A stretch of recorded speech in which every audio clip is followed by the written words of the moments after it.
प्यारे दर्शकों, प्रेम भरा नमस्कार। संस्कृत की इस कक्षा में आपका हार्दिक स्वागत है। 8वीं कक्षा के पाठ्यक्रम में निर्धारित हमारा पाठ है अशोक वनिका, और अशोक वनिका ये 10वां पाठ है। और उस अशोक वनिका का जो पहला श्लोक है, पहला पद्य है, उसका पाठन हम इससे पूर्व में कर आए हैं, और आज हम इसका दूसरा पद्य आज की कक्षा में लेकर आए हैं। और इसका हम अन्वय और इसकी व्याख्या और इसके उच्चारण के बारे में हम इसमें पढ़ने वाले हैं। तो आइए देखिए। कर्णिकारैः कुस्मितैः किंशुकैश्च सुपुष्पितैः सदेशः प्रभया तेषां प्रदीप्त इव सर्वतः। फिर से देखिए कि किस प्रकार से मैं इनका उच्चारण कर रहा हूं। देखिए, कर्णिकारैः कुस्मितैः किंशुकैश्च सुपुष्पितैः सदेशः प्रभया तेषां प्रदीप्त इव सर्वतः। अब आती है आपकी बारी। आप मेरे साथ साथ बोलेंगे। कैसे बोलेंगे? कर्णिकारैः कुस्मितैः। बोलिए मेरे साथ। बहुत सुंदर। कर्णिकार, एक बार फिर से करेंगे अभ्यास। कर्णिकारैः कुस्मितैः। बोलिए। हाँ, बहुत सुंदर प्रयास आपका। किंशुकैश्च सुपुष्पितैः। किंशुकैश्च सुपुष्पितैः। देखिए, की के ऊपर यहां पर क्या है? अनुस्वार है। किंशुकैश्च, किंशुकैश्च सुपुष्पितैः, ऐसे बोलेंगे। अब देखिए अगली पंक्ति देखिए। सह देशः प्रभया तेषां। क्या बोलेंगे? सह देशः प्रभया तेषां प्रदीप्त इव सर्वतः। प्रदीप्त इव सर्वतः। तो मुझे लगता है कि उच्चारण तो आप बिल्कुल सही कर पा रहे होंगे। अब देखते हैं इसका अन्वय। अन्वय मैंने आपको पहले बताया है और बार बार बताता हूं कि अन्वय जरूर जो आवश्यक होता है, किस लिए आवश्यक होता है? इसका सही सही शब्दार्थ लगाने के लिए, भावार्थ जानने के लिए, सरलार्थ जानने के लिए। तो देखिए, कुस्मितैः, यहाँ 2 विसर्गे लगाएंगे हम साथ में। कुस्मितैः कर्णिकारैः। कुस्मितैः कर्णिकारैः, मैं अर्थ भी बतलाऊंगा, तब आपको समझ आएगा इसका अन्वय क्यों ऐसा किया गया है। कुस्मितैः कर्णिकारैः सुपुष्पितैः किंशुकैः च। ठीक है। उसके बाद सह देशः तेषां प्रभया सर्वतः प्रदीप्त इव। ठीक है। अब मैं आपको इसका अर्थ भी बताता हूं। उससे पहले मैं ये बताना चाहता हूं कि इसमें कौन कौन सी विभक्तियां प्रयुक्त हुई हैं, ताकि आपको इसका भी ज्ञान हो सके साथ साथ में। तो कुसुमितैः, तो देखिए कुसुम शब्द है, कुसुमित शब्द है, कुसुमित शब्द है, उससे तृतीया विभक्ति के बहुवचन में बनता है कुसुमितैः। मतलब कुसुम किसे कहते हैं? फूल को कहते हैं। फूलों से कुसुमितैः, कुसुमित अर्थात फूलों से युक्तैः कर्णिकारैः। कर्णिकार होता है कनेर का पौधा। कुसुम किस प्रकार के हैं? फूल किस प्रकार के हैं? कनेर के फूलों से। कुसुमितैः कर्णिकारैः सुपुष्पितैः।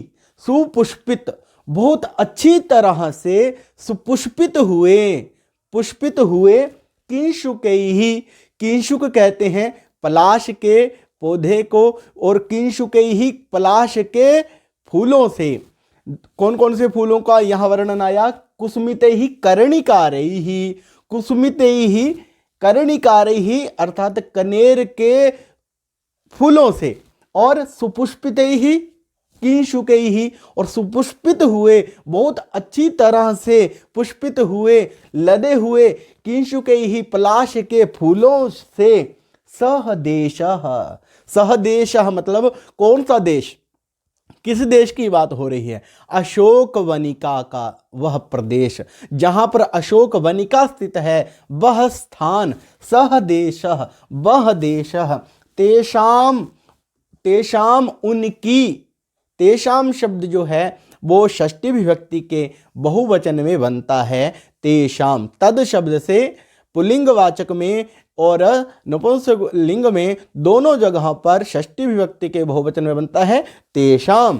तेषाम प्रभया, तेषाम उनकी प्रभा से, किन की प्रभा से? अब बात आती है किसकी प्रभा से, किसकी छटा से, किसकी सुंदरता से? इनकी, किसकी?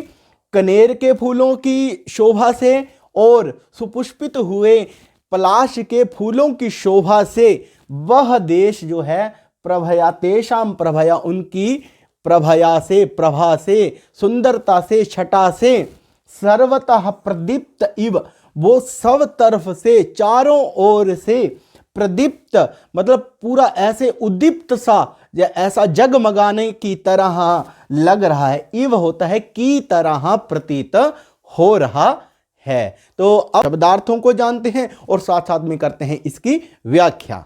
तो आइए करते हैं शब्दार्थों को प्रारंभ। अब देखिए कुसुमितैः, इसका मतलब होता है खिले हुए, कुसुमित हुए, खिले हुए। कर्णिकारैः, कनेर के फूलों से, कर्णिकारैः, कनेर के फूलों से अर्थ हुआ। अब देखिए अगला शब्द है सुपुष्पितैः। सुपुष्पितैः मतलब सुंदर फूलों वाले, सुंदर फूलों वाले। किंशुकैः, किंशुकैः मतलब पलाशों से, किंशुकैः मतलब क्या हुआ? पलाशों से। च और, अब देखिए संस्कृत में च जो है वो बाद में आता है, जैसे राम श्याम च, राम और श्याम, तो इसलिए ये च कहाँ जाएगा? कुसुमितैः कर्णिकारैः, कुसुम खिले हुए कनेर के फूलों से और सुंदर फूलों वाले पलाशों से। ठीक है, ये अर्थ बनेगा। सदेशः, सहदेशः वह स्थान, वह स्थान। तेषाम उनकी, उनकी किसकी? इनकी, इन फूलों की शोभा से या प्रभा से। प्रभया, प्रभा शब्द से लता शब्द की तरह तृतीया विभक्ति एक वचन में बनेगा प्रभया, प्रभा से, छटा से। क्या था? प्रदीप्त इव मतलब उद्दीप्त सा, ऐसे उद्दीप्त सा होता हुआ प्रतीत हो रहा था। अब इसकी प्रसंग कैसे लिखेंगे या सब प्रसंग व्याख्या कैसे लिखेंगे?